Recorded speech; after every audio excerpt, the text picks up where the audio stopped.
महाभारत का युद्ध जब अपने चरम पर था, तब गुरु द्रोण की मृत्यु ने सभी को स्तब्ध कर दिया। उस समय इंद्र सहित समस्त देवता भी उन्हें पराजित नहीं कर सकते थे। तो कैसे उनका वध उसी पल में किया गया? आखिर कौन थे वे जिन्होंने इस महान गुरु को पराजित किया? क्या यह मात्र एक युद्ध का भाग था या इसके पीछे कोई षड्यंत्र हुआ था? जानिए द्रोणाचार्य के वध का सच्चा कारण और इस ऐतिहासिक घटना का हर एक पहलू। इस वीडियो को अंत तक देखें और इस अद्भुत कथा का भाग बने।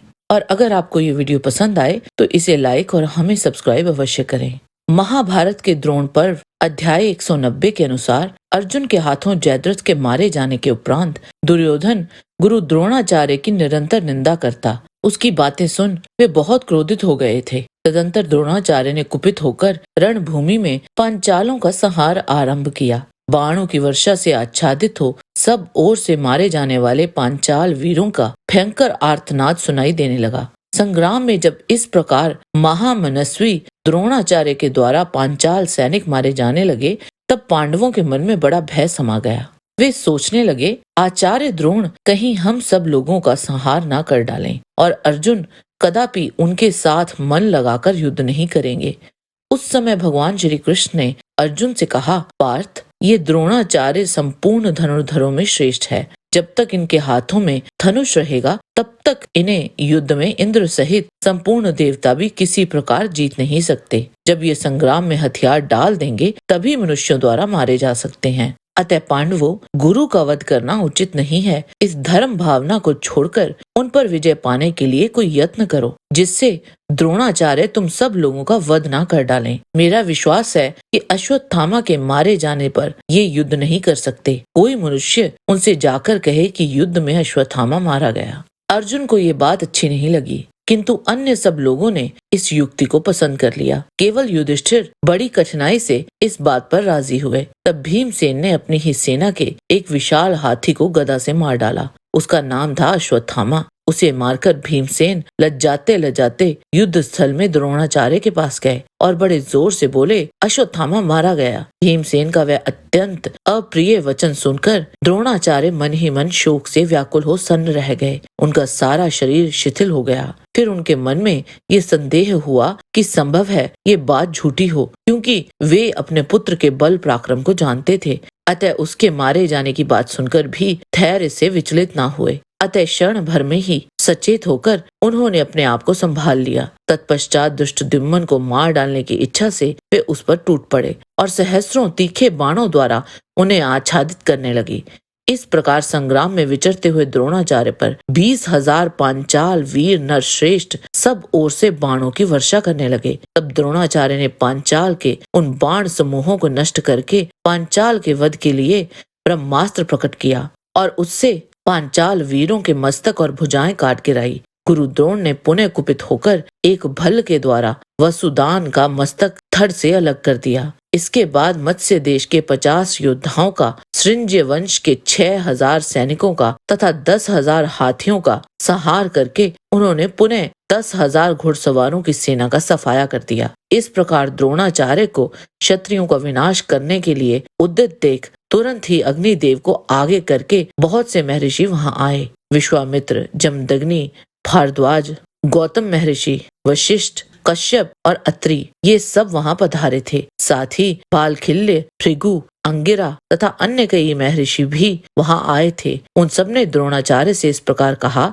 द्रोण, अब तक तुमने अधर्म से युद्ध किया है। अब तुम्हारी मृत्यु का समय आ गया है। तुम वेद और वेदांगों के विद्वान हो, विशेषतः सत्य और धर्म में तत्पर रहने वाले ब्राह्मण हो। तुम्हारे लिए ये क्रूर कर्म शोभा नहीं देता। द्रोणाचार्य, अस्त्र शस्त्रों का परित्याग कर दो और अपने सनातन मार्ग पर स्थित हो जाओ। इस भूतल पर जो लोग ब्रह्मास्त्र नहीं जानते थे, उन्हें भी तुमने ब्रह्मास्त्र से दग्ध कर दिया है। ब्राह्मण, तुमने जो ऐसा कर्म किया है वह कदापि उत्तम नहीं है। अपना अस्त्र शस्त्र रख दो। उन ऋषियों की ये बात सुनकर भीमसेन के कथन पर विचार कर और रणभूमि में दुष्टद्युम्न को सामने देखकर आचार्य द्रोण का मन उदास हो गया।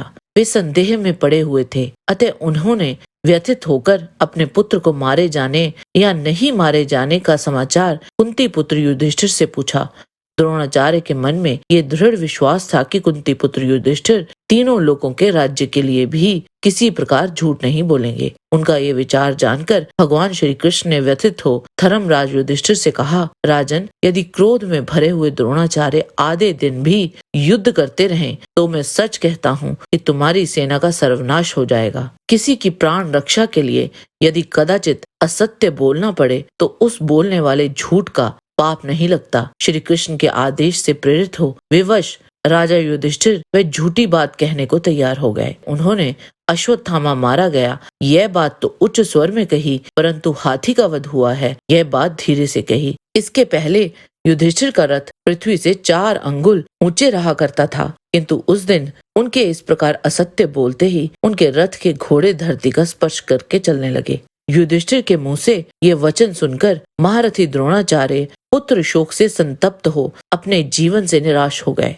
अपने पुत्र के मारे जाने की बात सुनकर महर्षियों के कथा अनुसार वे अपने आप को महात्मा पांडवों का अपराधी सा मानने लगे। उनकी चेतना शक्ति लुप्त होने लगी। उस समय धृष्टद्युम्न को सामने देखकर भी द्रोणाचार्य पूर्ववत युद्ध न कर सके।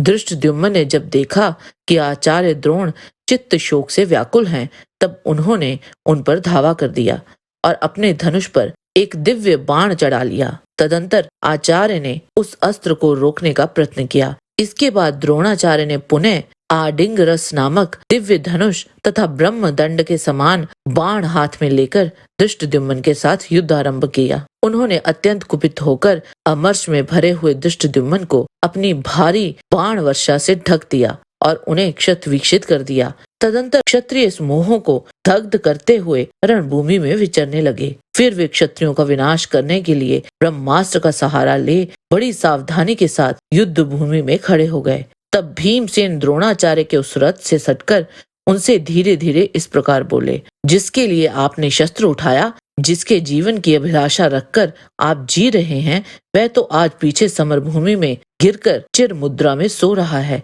और आपको इसकी सूचना तक नहीं दी गई। धर्मराज युधिष्ठिर के उस कथन पर तो आपको संदेह या अविश्वास नहीं करना चाहिए। भीमसेन के ऐसा कहने पर धर्मात्मा द्रोणाचार्य वे धनुष फेंककर अन्य सब अस्त्र शस्त्रों को त्याग देने की इच्छा से इस प्रकार बोले, कर्ण, महाधनुर्धर कृपाचार्य और दुर्योधन, अब तुम लोग स्वयं ही युद्ध में विजय पाने के लिए प्रयत्न करो। पांडवों से तुम लोगों का कल्याण हो। अब मैं अस्त्र शस्त्रों का त्याग कर रहा हूँ। यह कहकर सारे अस्त्र शस्त्रों को रणभूमि में फेंककर वे रथ के पिछले भाग में जा बैठे और समाधि लगा ली। उन पर प्रहार करने का यह अच्छा अवसर हाथ लगा जानकर धृष्टद्युम्न तलवार हाथ में ले सहसा द्रोणाचार्य के पास जा पहुंचा। उस समय द्रोण योग का आश्रय ले मन ही मन भगवान विष्णु का ध्यान करने लगे और परम प्रभु परमात्मा का चिंतन करते करते ज्योति स्वरूप हो साक्षात उस ब्रह्मलोक को चले गए, जहाँ पहुंचना बड़े बड़े संतों के लिए भी दुर्लभ है। पलक मारते मारते वे ज्योति आकाश में जाकर अदृश्य हो गई। उस समय संजय, अर्जुन, कृपाचार्य, भगवान श्री कृष्ण तथा युधिष्ठिर, इन 5 मनुष्यों ने ही योग युक्त महात्मा द्रोण को परम धाम की ओर जाते देखा था। उस दशा में धृष्टद्युम्न ने उनके शरीर का स्पर्श किया। देहधारी द्रोण के शरीर से प्राण निकल गए थे, अतः वे कुछ भी बोल नहीं रहे थे। इस अवस्था में उनके मस्तक का बाल पकड़कर धृष्टद्युम्न ने तलवार से उनके सिर को धड़ से काट लिया। इस प्रकार द्रोणाचार्य को मार गिराने पर धृष्टद्युम्न को महान हर्ष हुआ और वे रणभूमि में तलवार घुमाते हुए जोर जोर से सिंहनाद करने लगे और इस प्रकार छल से गुरु द्रोण को गिराया गया। जय श्री कृष्ण। आज के वीडियो में बस इतना ही। आशा करते हैं कि आपको हमारा ये वीडियो पसंद आया होगा। कृपया इसे लाइक और शेयर अवश्य करें। किसी भी प्रकार की त्रुटि के लिए आप सबसे क्षमा याचना करते हुए आपसे निवेदन है कि प्रेम पूर्वक परमपिता परमात्मा को मन में धारण करें और बोलें, वैदिक सनातन धर्म की सदा ही जय।